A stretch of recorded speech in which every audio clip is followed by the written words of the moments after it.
and I just lost interest. To be honest, I didn't even get the hype of the first book. Yes, I know it's a steamy book, but it wasn't good. The prose wasn't good.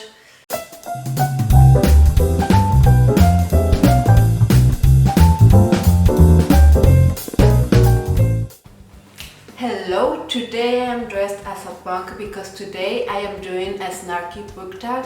This was created in Spanish booktube and I just researched, and there's not an English version of it and I don't think anybody has translated it. I think I'm gonna call it I Am Not Reading Again. So it is basically a very negative book talk, but I bet that's how we're all feeling right now with the quarantine. We just want to spill the tea, we just want to let it go, let it go. Can we just pretend I didn't do that? There are 7 questions in total, and the first one is a saga that you will not finish, and the first one that comes to mind is 50 Shades of Grey. I remember a friend lent me the first one, and then I saw the first movie, and then I didn't think about buying or getting the other 2 books in any other way. And I saw the second movie, and then I saw the third movie, and I just lost interest. To be honest, I didn't even get the hype of the first book. Yes, I know it's a steamy book, but it wasn't good. The prose wasn't good. It wasn't terrible, but I just couldn't stand Anastasia's alternate egos, and I just couldn't go through another 2 books of that. The second saga that I'm gonna talk about, most people would consider that I already finished this one. I'm talking about Shatter Me. The first round was 3 books. I read the first book and then I liked that one, and I ordered the other 2 books and I hated those. It's Warner's fault and Juliet's stupid decisions fault. And then Tahir Mafi decided to write another 3 books of the same saga along with her novellas that she writes in between each book, and I just didn't have any interest. If someone would have told me that they were better than the first round, maybe that could have convinced me, but I heard that they were worse and I hated the first one, so I didn't even try. Question number 2 is author that you won't read again. And I looked into my Goodreads list and I skimmed through all of my authors, and I don't think there's anyone in there that I wouldn't give a second chance. So yeah, I guess that tells me that I've been making good decisions with my books. Question number 3 is a book that I've never reread, and honestly I don't reread a lot of books.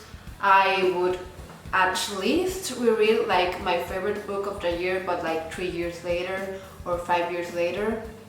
I could tell you about the books that I haven't really liked, and to spice things up, I can tell you about the books that I hated or didn't like before I started this booktube channel. Yeah, I know this is a new channel, but I was doing Spanish and English videos in my old channel, so if you want to see some of my old English videos, you can go to the other channel. I'll link it down below. And the first book that I didn't like before starting either of my channels was The Perfume. I know it's a classic and I know a lot of people love it, but I just couldn't understand the hype. Some parts were super boring and they were entire chapters that you could just rip out and nothing would change. The second book is a Mexican classic, and I looked in Goodreads. I don't know if it's been translated, but if I translated it myself, it would be The Battles in the Desert. And I don't think this is a bad book, I just didn't love it. It was supposed to be told by a little boy, but the voice didn't match this little boy. And I am probably mistaken, and probably this was him telling his story when he was already grown up. But I just remember that taking me out of the story time after time. Time after time. Question number 4 is a little bit different from question number 2 because this is an author that I will never read, that I haven't read already. And I honestly think that I would give almost everyone a try. Even Anna thought if she came with an interesting book, I would try that book. But there are some authors that have done horrible things, and because of their actions I just couldn't bring myself to read some of their books. The first one that I can think about is James Asher. He is the author of 13 Reasons Why, and some woman came forward and said that James Asher stalked them sexually, and he was writing about that in his book, in his famous book, and he was doing the same things that he was criticizing. And the second author that I can think about that was in a similar situation is James Dashner, the author from Maze Runner. This one, he got fired from his publisher, and I believe both of these authors admitted their actions and asked for forgiveness, so yeah, this must be a very reliable source. 5. A book that you already DNF and you will never pick back up.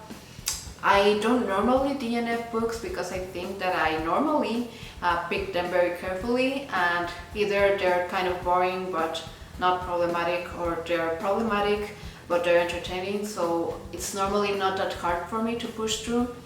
But there's a book that I've tried twice and I just put on standby, and I'm talking about The Hobbit. I don't know if it is because it's a middle grade or because I wanted to have the Lord of the Rings saga before starting with this one so that I can read them through. But I'm planning on picking this one back up, so I might have cheated a little bit on this answer. Question number 6 is a bestseller that I would never read, and the first thing that comes to mind is Circe, mainly because people that I trust have read this and they didn't like it, and also because I believe this was marketed wrong. It says that it is a feminist book.